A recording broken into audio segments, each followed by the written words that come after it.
Assalamualaikum warahmatullahi wabarakatuh. Salam sejahtera untuk kita semua. Om Swastiastu, Namo Buddhaya, salam kebajikan. Viva Historia. Perkenalkan, nama saya Ilham Rohman Ramadan, SPD, MPD. Saya merupakan dosen dari jurusan Pendidikan Sejarah, Fakultas Keguruan dan Ilmu Pendidikan Universitas Siliwangi, Kota Tasikmalaya. Dalam video kali ini, saya akan membuat mengenai pernyataan diri Unjuk Kerja Tridharma Perguruan Tinggi atau PDD UKT-PT bidang pengajaran sebagai salah satu syarat Serdos 2023. Dalam hal ini, saya akan memaparkan mengenai pengalaman saya mengajar di universitas ini selama kurang lebih 4 tahun. Saya mengampu mata kuliah konsentrasi sejarah kawasan, di antaranya adalah sejarah Afrika, sejarah Eropa, sejarah Asia Tenggara, dan sejarah Australia. Juga saya mengampu 2 mata kuliah lainnya, yaitu mata kuliah sejarah kebudayaan dan literasi teknologi informasi. Dalam kesempatan ini, saya akan memaparkan penjelasan mengenai mata kuliah sejarah Asia Tenggara. Mata kuliah ini merupakan mata kuliah wajib dengan kode KT 19217111019. Mata kuliah ini berbobot 2 SKS dan dibebankan kepada mahasiswa semester 2 dengan durasi selama 100 menit. Mata kuliah ini membahas mengenai dinamika perkembangan bangsa-bangsa di kawasan Asia Tenggara sejak zaman praaksara hingga masa modern. Di samping itu, mata kuliah ini membahas mengenai perkembangan isu-isu terkini yang memengaruhi hubungan negara-negara di kawasan Asia Tenggara. Selanjutnya, saya akan memaparkan mengenai metode DIA atau Delivery, Interaction, dan Assessment dalam pembelajaran mata kuliah sejarah Asia Tenggara ini. Dalam delivery, saya akan memaparkan mengenai penyampaian mata kuliah di dalam mata kuliah sejarah Asia Tenggara ini. Dalam metode perkuliahan ini dilaksanakan secara luring atau tatap muka secara langsung. Dengan kesiapan sarana dan prasarana di kampus kami juga menyediakan prasarana berupa pembelajaran secara hybrid untuk mengakomodir mahasiswa yang tidak dapat mengikuti perkuliahan secara langsung ataupun kegiatan force major lainnya. Selain itu, dalam perkuliahan ini saya menggunakan LMS berupa Classroom dan juga microsite berbasis tautan. CPL Prodi yang dibebankan dalam mata kuliah ini, yang pertama dalam CPL sikap dibebankan adalah sikap poin S9, yaitu menunjukkan sikap bertanggung jawab atas pekerjaan di bidang keahliannya secara mandiri. Dalam aspek pengetahuan yang dibebankan adalah P3, yakni mampu menganalisis berbagai peristiwa sejarah di berbagai kawasan di dunia, yaitu kawasan Asia, Afrika, Eropa, Australia, dan Amerika. Dan khusus yang dibebankan adalah KU1, yakni mampu menerapkan pemikiran logis, kritis, sistematis, dan inovatif dalam konteks pengembangan atau implementasi ilmu pengetahuan dan teknologi yang memperhatikan dan menerapkan nilai humaniora yang sesuai dengan bidang keahliannya. Lalu dalam keterampilan umum diambil KK1, yakni mampu merencanakan, melaksanakan, dan melakukan asesmen pembelajaran sejarah dengan memanfaatkan berbagai sumber belajar berbasis ipteks. Selanjutnya saya akan membahas mengenai CPMK mata kuliah ini. CPMK mata kuliah sejarah Asia Tenggara adalah mampu menganalisis kondisi geografis, ekonomi, demografis, serta kebudayaan Asia Tenggara, serta mampu merangkaikan peristiwa-peristiwa yang terjadi di kawasan ini, mulai dari masa praaksara hingga pada isu-isu kontemporer yang masih berlangsung, sehingga menjadi satu narasi sejarah yang berkesinambungan. Untuk materi perkuliahan sejarah Asia Tenggara, dari pertemuan awal sampai pertemuan akhir dapat dilihat pada slide berikut ini. Selanjutnya, untuk referensi, saya menggunakan referensi berupa buku dan jurnal sebagai berikut. Yang terakhir adalah proses evaluasi.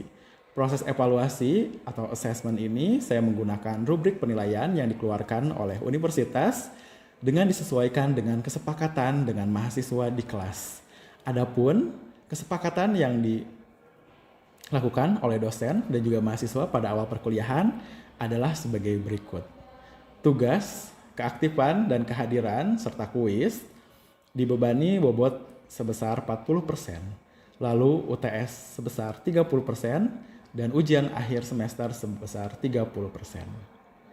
Baik, berikut adalah proses pembelajaran yang berlangsung. Baik semuanya, Assalamualaikum warahmatullahi wabarakatuh. Waalaikumsalam warahmatullahi wabarakatuh. Selamat pagi semuanya. Pagi. Kelihatannya masih pada semangat ya, karena masih pagi. Baik, hari ini, di hari yang cerah ini ya, kita akan melanjutkan materi mengenai mata kuliah Asia Tenggara ini ya. Nah, sebelum kita mulai pada hari ini, alangkah baiknya kita berdoa dulu ya. Mungkin bisa dipimpin oleh Saudara Ali. Sebelum mulai pada hari ini, mari kita berdoa menurut kita masing-masing. Berdoa dimulai. Berdoa dibuka. Baik, terima kasih. Oke, hari ini mungkin kita sudah memasuki akhir-akhir perkuliahan ya.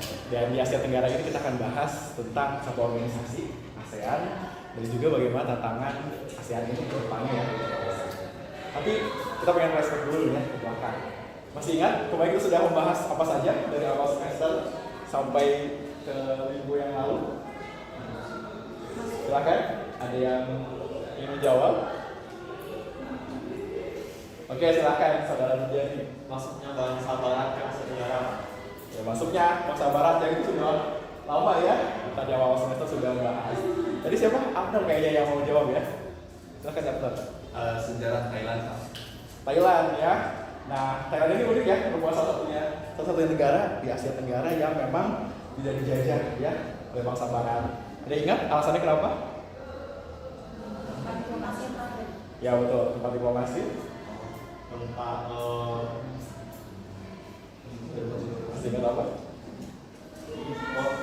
faktor alam yang mungkin sulit untuk dijajah. Oke, faktor geografis ya, yang lebih sulit untuk dijajah oleh bangsa Barat ini. Nah, hari ini kita akan lebih jelas ya membahas tentang negara-negara yang kita bahas ya. Oke, mungkin sudah siap ya semuanya? Kita akan mulai masuk ke presentasi yang akan saya berikan. Oke, baik, kita akan masuk ke pemaparan tujuan pembelajaran pada hari ini ya. Nah, pada dasarnya hari ini kita akan sama-sama belajar ya mengenai kondisi ekonomi, politik, sosial ya, serta beberapa permasalahan yang ada di kawasan Asia Tenggara ini ya. Nah, ada yang masih ingat nggak negara-negara Asia Tenggara ini ada berapa jumlahnya? 10. Silakan Rita. Ada 11 ya. Disebutkan Rita apa saja? Negara di Asia Tenggara ya.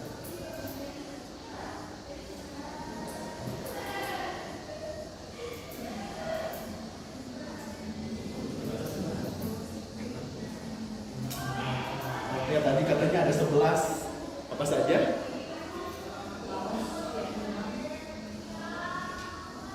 Laos, Vietnam, Kamboja ya. Indonesia, Malaysia,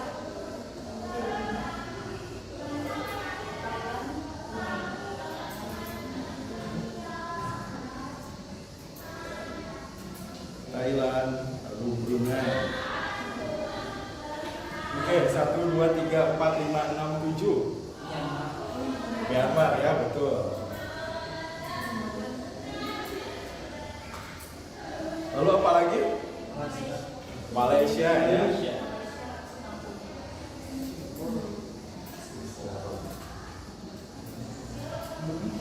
Ada satu lagi.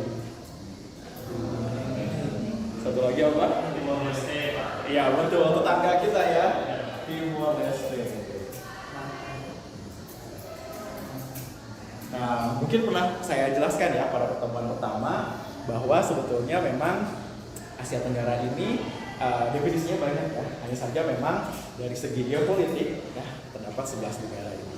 Nah, selanjutnya bahan kajian pada hari ini kita akan fokus kepada ASEAN ya sebagai organisasi politik yang ada di Asia Tenggara dan juga isu-isu aktual di Asia Tenggara ini ya, mulai dari masalah perbatasan, terorisme, human trafficking, lalu lingkungan dan juga perdagangan ya. Nah, coba kalian lihat di kanan itu ada gambar ASEAN Summit ya. Nah, ASEAN Summit ini merupakan ini ya pertemuan tingkat tinggi negara ASEAN. Nah, ini mereka tuh punya ciri unik ya. Jadi mereka kalau salaman itu seperti ini. Nah, kira-kira itu kenapa? Supaya kuat ya. Jadi kalau misalnya kalian bergandengan, kalau seperti ini kan otomatis kanan kiri kalian itu akan terpegang lebih kuat gitu ya. Ini memang signature-nya dari kepala negara ini ya, negara ASEAN. Oke, nah sekarang saya tanya, kita mulai masuk ya ke ASEAN ini. Nah, ASEAN itu apa sih? Singkatannya dulu mungkin ASEAN itu apa? Ya silakan lebih lagi. Association of Southeast Asian Nations. Oke, Association of Southeast Asian Nations ya. Ini susah ya, makanya on. Nah, ASEAN ini betul ya, itu kepanjangan dari ASEAN itu sendiri. Nah, kalau misalnya kalian lihat, ini ada logo ASEAN juga ya. Ada yang tahu ASEAN itu kantornya di mana? Di Bangkok kah? Jakarta, betul ya. Jadi ASEAN itu sekretaris tetapnya, sekretariatnya itu di Jakarta. Jadi sekretariat tetap di Jakarta berpindah-pindah ya. Nah, sedangkan di Bangkok nanti kita akan akan bahas dulu aja. Nah, coba kalian lihat. Ini logonya ASEAN ya. Kalau dilihat sekilas, logo ASEAN itu menggambarkan apa sih? Padi ya, betul, Naziza. Kenapa menggambarkan padi? Kenapa menggambarkan padi? Padi biasanya simbol apa? Suburan. Terus simbol apa lagi? Kemakmuran, betul ya. Nah, kalau misalnya kalian lihat, ini itu merupakan padi terikat ya. Nah, artinya ketika ini ya, padi itu ketika satu ikat kan tentu menggambarkan satu kekuatan ya. Lalu tadi mencerminkan kesuburan. Dan juga ketika kalian menjadi satu ikatan, tentunya akan saling kuat ya, saling menjaga dan juga ya, membantu. Makanya ini kemudian dijadikan logo ASEAN.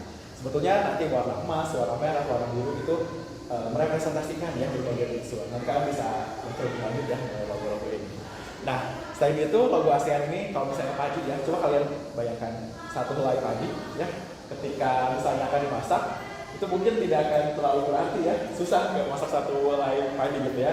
Tapi ketika satu ikat gitu ya, mulai dari diproses gitu ya, buat dibumbu, lalu nanti dimasak, itu nanti akan menghasilkan satu nasi yang enak tentunya ya. Jadi memang ikatan padi ini sungguh menggambarkan rakyat ASEAN gitu ya.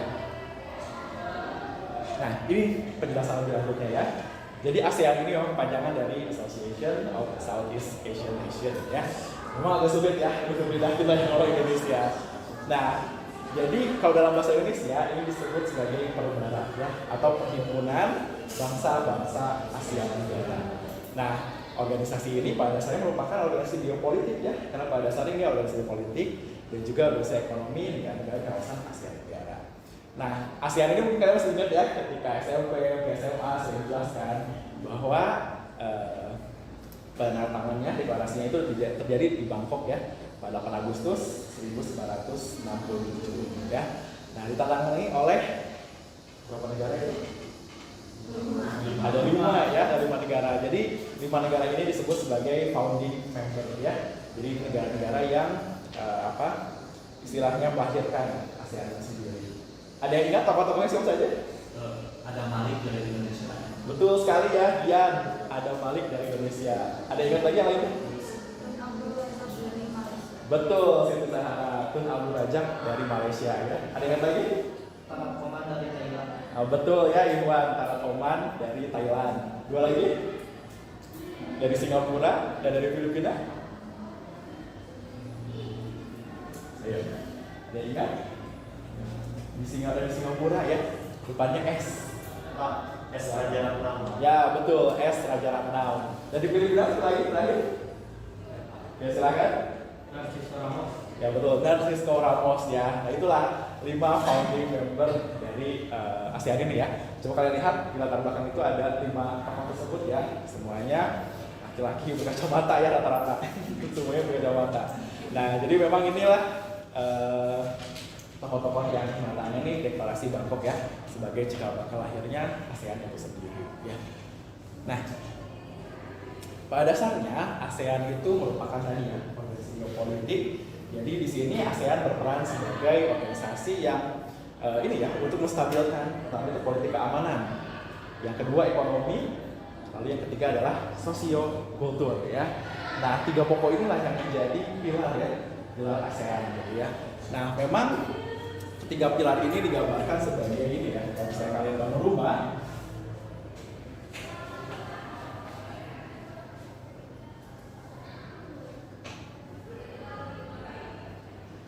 Ini ASEAN kan.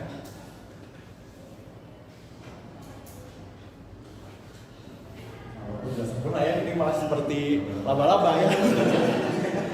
Bukan lambangnya ASEAN. Nah, ketiga pilar ini itu tadi ya yang setelah saya jelaskan. Jadi sini ada politik keamanan, ya. Lalu yang kedua ada sosial kultur dan yang ketiga ada ekonomi ya. Karena pada dasarnya ketiga unsur ini merupakan unsur yang pokok dalam kehidupan masyarakat ASEAN ya dan juga masyarakat negara-negara yang ada di ASEAN. Pada dasarnya kita butuh kestabilan politik ekonomi ya. Kalau negara tidak stabil tentunya tidak akan ada pemerintahan yang baik. Ekonomi pun sama gitu ya, itu akan mempengaruhi kestabilan kehidupan masyarakat dan sosial kultur ya, merupakan tiga aspek yang sangat penting. Nah, lalu kita mulai masuk ke ini ya, ke tantangan dari ASEAN itu sendiri ketika baru berdiri ya. Nah, kita kenal ketika tahun 70-an ada beberapa permasalahan ya. Nah, salah satunya kita kenal dengan ada maksudnya komunisme di Asia Tenggara ya. Nah, mungkin ada yang bisa menjelaskan salah satu yang mungkin paham tentang komunisme di Asia Tenggara ini? Silahkan. Tidak ada yang ingin berpendapat? Ayo, semangat, ini masih pagi ya, jangan malu-malu. Silakan, mungkin ada yang berpendapat. Mungkin bisa menyebutkan negaranya komunisme ini masuk di negara mana saja di ASEAN ini. Oke, silakan Siti Sahana. Negaranya itu masuk di negara Kamboja, Laos, dan Vietnam. Oke, betul. Kamboja, Laos, dan Vietnam. Atau yang kita kenal dengan negara-negara Indochina ya. Di Indonesia sendiri komunisme masuk tidak? Masuk ya. Jadi sebetulnya tidak hanya di 3 negara tersebut ya. Di beberapa negara lainnya pun masuk ya. Di Timor Leste masuk ya, di Indonesia pun masuk. Nah, hanya saja memang di ketiga negara tersebut nanti mereka berkembang menjadi gerakan yang besar gitu ya. Sedangkan di Indonesia karena ada kejadian tahun 65 ya. Nah, kemudian nanti komunisme akhirnya ditekan gitu ya. Nah, oke. Kita lebih lanjut masuk ke masalah ASEAN itu sendiri ya. Kita tadi sekilas sudah membahas tentang komunisme di ASEAN ya. Nah, sekarang kita masuk ke tahun 90-an gitu ya. Tahun 90-an kan sudah lahir belum ya. Berarti kalian generasi tahun 2000-an ya. Nah, tahun 90-an ini generasi saya ya. Jadi anak-anak 90-an itu sebenarnya udah 30-an tahun gitu ya. Jadi sebetulnya ketika generasi saya lahir, nah ASEAN ini sedang banyak masalah gitu ya. Nah, ada yang mungkin tahu pada waktu dekade tersebut gitu ya, ada masalah apa di ASEAN? Masalah apa? Resesi ekonomi, Pak. Resesi ekonomi, ya betul. Tahun berapa? Tahun 98, Pak.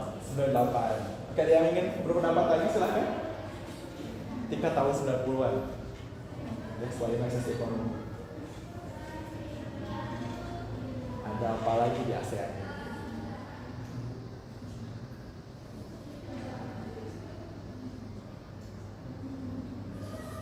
Ya, ada yang tahu lagi? Mungkin masih ingat ya, pada masa ini beberapa negara baru lahir ya. Salah satunya adalah Timor Leste juga ya. Nah, Timor Leste ini gonjang-ganjingnya dari tahun 90-an akhir ya. Karena Timor Leste lahirnya tahun 2000 dong. Ya, sih kan?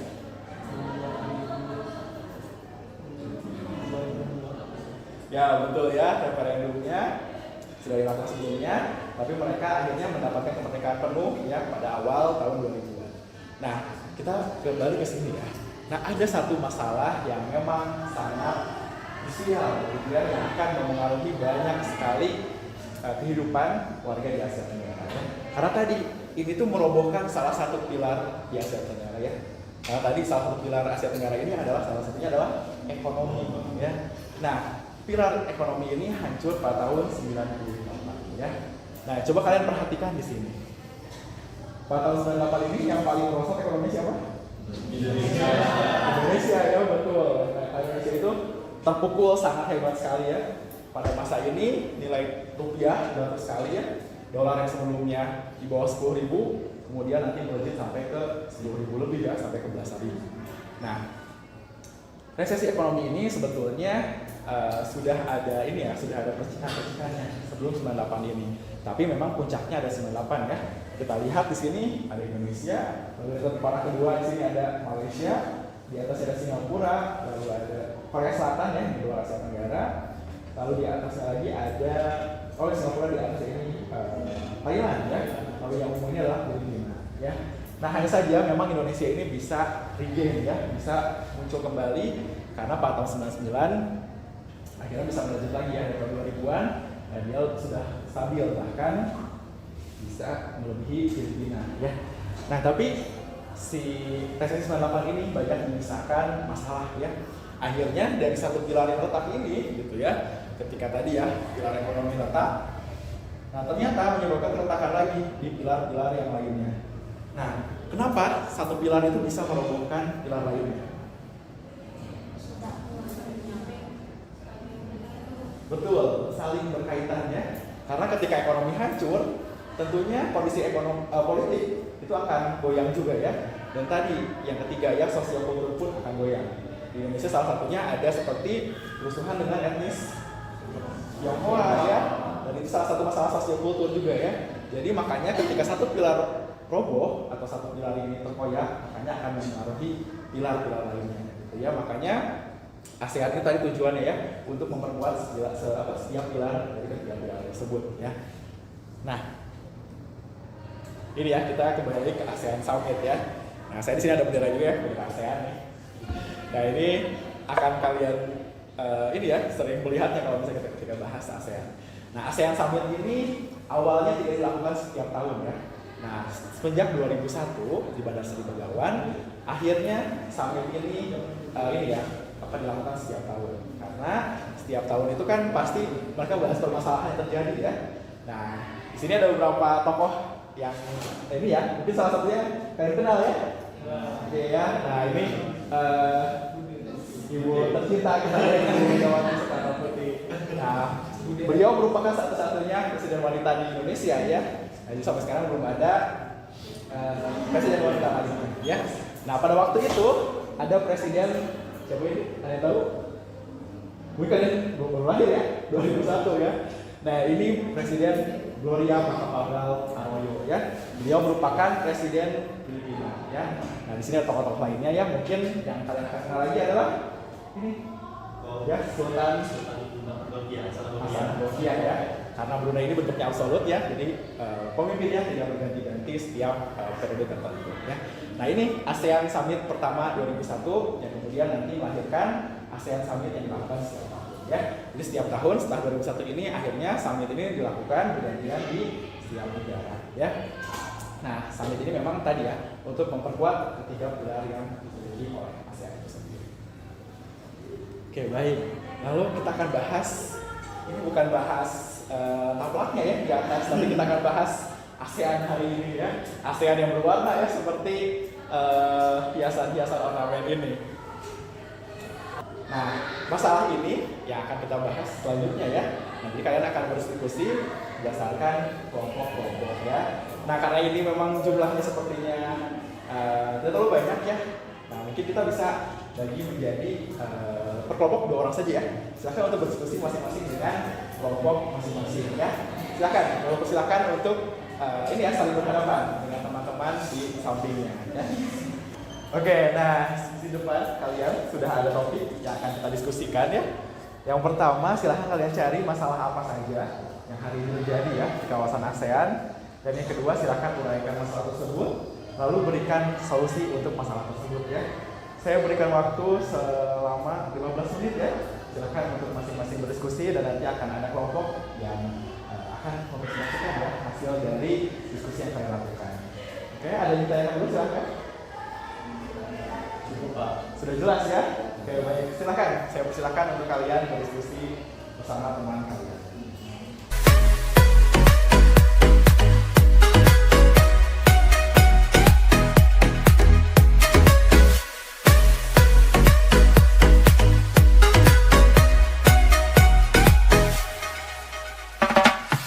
Oke, baik. Sudah selesai semua diskusinya? Sudah. Oke, saya mungkin bisa pilih salah satu kelompok ya. Mungkin saya akan pilih kelompok yang dari belakang ya. Oke, kelompok belakang siapa mungkin perwakilannya? Saya Pak. Oke, saudara Gian. Gian mungkin silakan untuk ke depan. Baik, silakan Gian untuk dipaparkan ya. Assalamualaikum warahmatullahi wabarakatuh.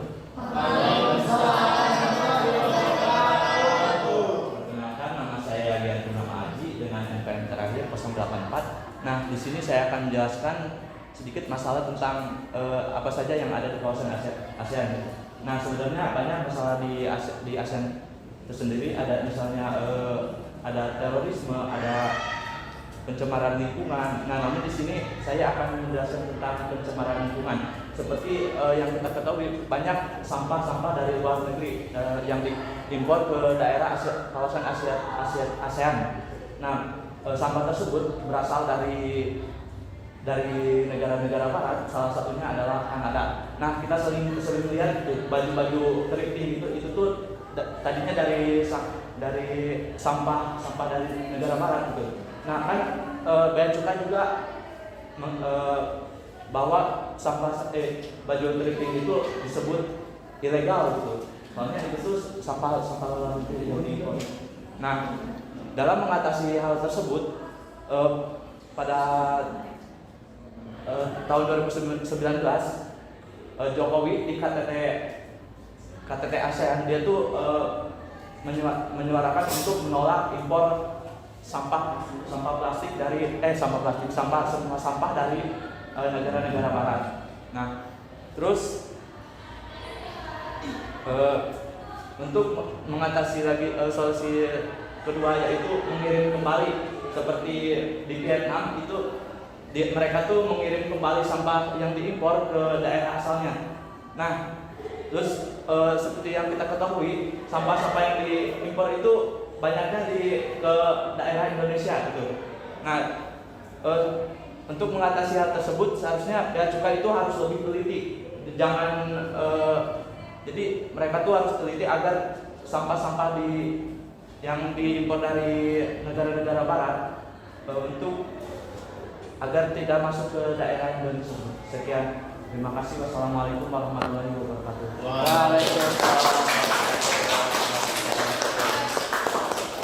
Oke, baik sekali ya. Tadi sudah ada salah satu teman kita yang menjelaskan mengenai masalah yang ada di ASEAN. Betul sekali ya, masalah sampah ini merupakan salah satu masalah yang pelik gitu ya, makin hari makin pelik. Bahkan ada masalah thrifting tadi ya. Memang sekarang sedang hangat-hangatnya ya isu ini, dan sebetulnya itu pakaian-pakaian yang sudah dibuang ya di negara asalnya, hanya saja di Indonesia ini malah